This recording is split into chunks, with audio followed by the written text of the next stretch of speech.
Assalamualaikum warahmatullahi wabarakatuh. Saya Alfira Naila Hidayati, NIM 180210402-047.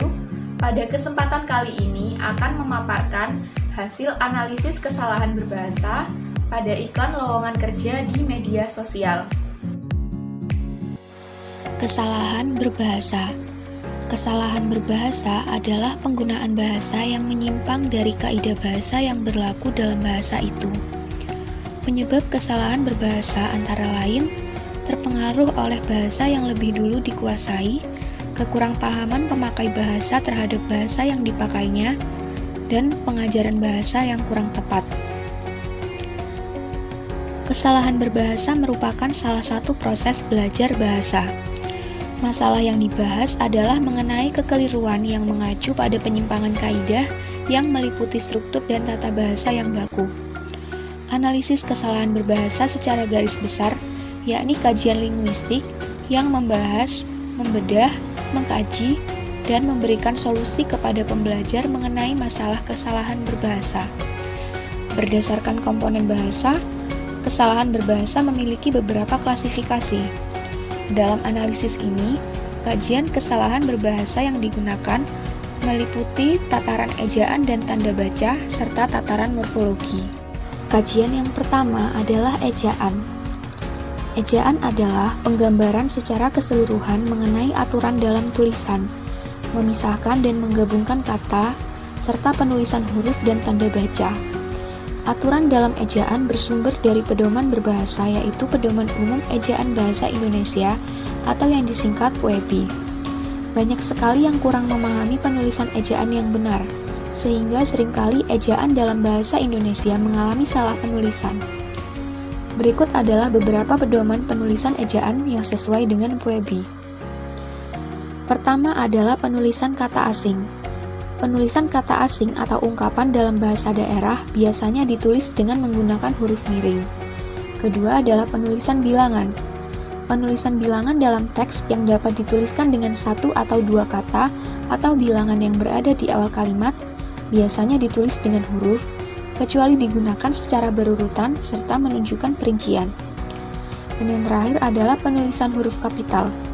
Penulisan huruf kapital biasanya digunakan pada huruf pertama setiap awal kata yang menunjukkan judul.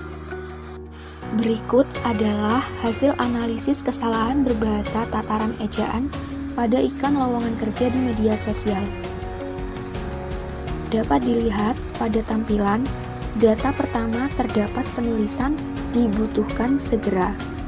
Kata dibutuhkan bercetak tebal karena merupakan kesalahan berbahasa dalam penulisan kata konjungsi. Penulisan di seharusnya ditulis terpisah apabila diikuti dengan kata lain selain kata-kata pembentuk kata kerja pasif. Bisa diikuti nama tempat, waktu, nama orang, dan penunjuk lokasi. Data yang kedua dapat dilihat pada tampilan. Terdapat tulisan lowongan kerja tentor privat. Kata kerja bercetak tebal karena merupakan kesalahan berbahasa dalam penulisan huruf kapital. Kata kerja termasuk judul, sehingga seharusnya ditulis dengan huruf kapital di awal kata. Data ketiga adalah penulisan staf administrasi kantor. Kata staf bercetak tebal karena merupakan kesalahan berbahasa dalam penulisan kata asing. Kata staf berasal dari bahasa Inggris yang berarti pegawai. Kalimat tersebut berarti pegawai administrasi kantor. Kesalahan berbahasa pada kata tersebut terletak pada penulisannya. Seharusnya kata yang berasal dari bahasa asing ditulis dengan huruf miring.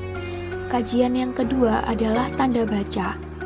Tanda baca merupakan simbol yang tidak ada hubungannya dengan fonem, kata, maupun frasa dalam berbahasa. Peran tanda baca adalah untuk menunjukkan struktur suatu tulisan, intonasi, dan jeda pada tulisan saat dibaca. Penulisan tanda baca pada setiap unsur berbeda, bergantung pada bahasa yang digunakan, waktu penggunaan, lokasi, dan situasi. Jadi, penggunaan tanda baca harus benar-benar sesuai dengan konteksnya.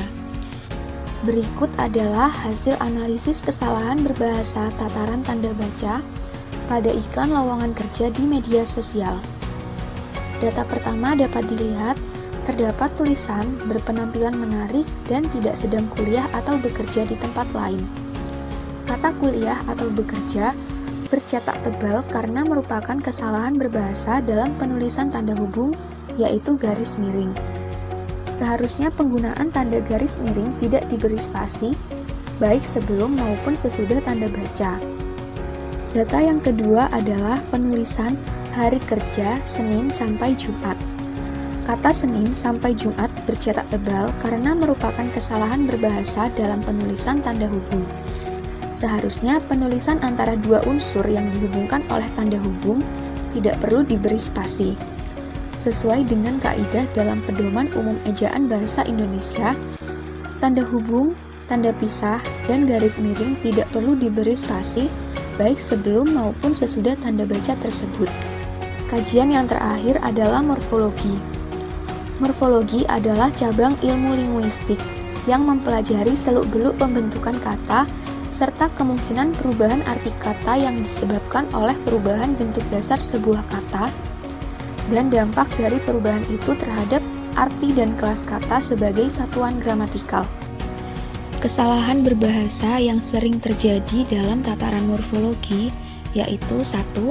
Kesalahan dalam menentukan bentuk asal, 2.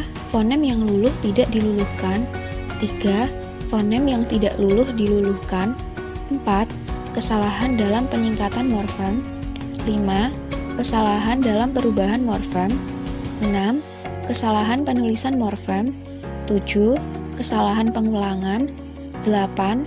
Kesalahan pemajemukan berafiksasi, dan yang terakhir, kesalahan pemajemukan dengan afiks dan sufiks. Berikut adalah hasil analisis kesalahan berbahasa tataran morfologi pada iklan lowongan kerja di media sosial.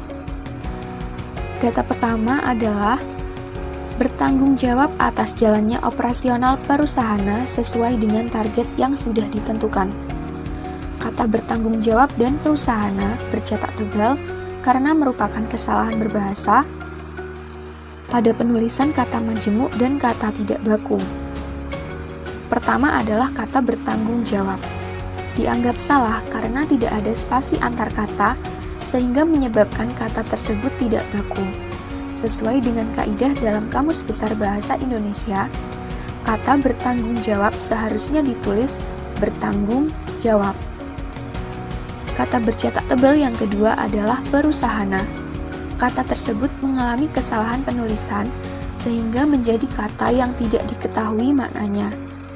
Kata yang dimaksudkan oleh penulis lowongan kerja tersebut adalah perusahaan, yang dalam KBBI berarti organisasi berbadan hukum yang mengadakan transaksi atau usaha. Data kedua adalah penulisan perempuan usia maks 30 TH. Kata maks dan 30 TH bercetak tebal karena merupakan kesalahan berbahasa dalam penulisan pemendekan atau singkatan. Kata maks dan 30 TH dikatakan sebagai kesalahan berbahasa karena tidak sesuai dengan efisiensi bahasa sehingga menimbulkan ketidakjelasan. Kata maks seharusnya ditulis maksimal dan kata TH seharusnya ditulis tahun. Data ketiga adalah penulisan lowongan pekerjaan. Kata pekerjaan bercetak tebal karena merupakan kesalahan berbahasa pada penulisan fonem yang luluh tidak diluluhkan. Kata pekerjaan merupakan komposisi dari kata dasar ditambah konfiks per an. Kata dasar kerja ditambah konfiks per an seharusnya menjadi kata pekerjaan. Karena terjadi peluruhan ketika afiks per bertemu kata dasar berawalan huruf K. Sekian yang dapat saya sampaikan, kurang lebihnya mohon maaf. Wassalamualaikum warahmatullahi wabarakatuh.